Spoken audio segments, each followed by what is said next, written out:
अस्सलामुअलैकुम दोस्तों, मैं हूं मतीउर रहमान और आप देख रहे हैं साथ इलेक्ट्रिकल इंजीनियरिंग।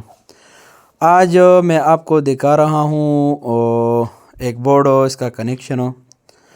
इसमें एक स्विच है, दो बटन है और एक होल्डर है। ये बोर्ड है, इसका कनेक्शन हमने पहले से किया है। ये बोर्ड है, ये दो तारे जो हैं ये मेन लाइन का है, ये मेन लाइन का तारे हैं दोनों।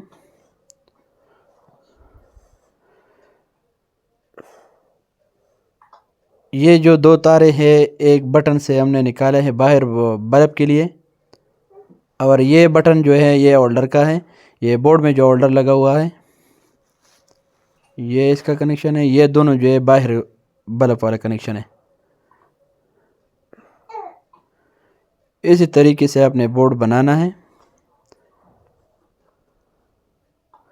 ये होल्डर का कनेक्शन है और ये जो दूसरा बटन है ये बाहर बल्ब का है। ये दोनों मेन लाइन का तार है। स्टेप बाय स्टेप इंशाल्लाह ताला 3, 4 और 5 बटन वाला बड़ा वाला बोर्ड जो बनाने का इंशाल्लाह आपको तरीक़ाकार बताएंगे इंशाल्लाह। अगर वीडियो पसंद आई तो लाइक करें, शेयर करें और अच्छी कमेंट भी करें। जो भी भाई हमारे चैनल पे नए हैं तो चैनल सब्सक्राइब करें, बेल आइकन दबाएं ताकि नई आने वाली वीडियो आप तक पहुंच सके। अभी हमें इजाज़त है, नेक्स्ट वीडियो तक अल्लाह।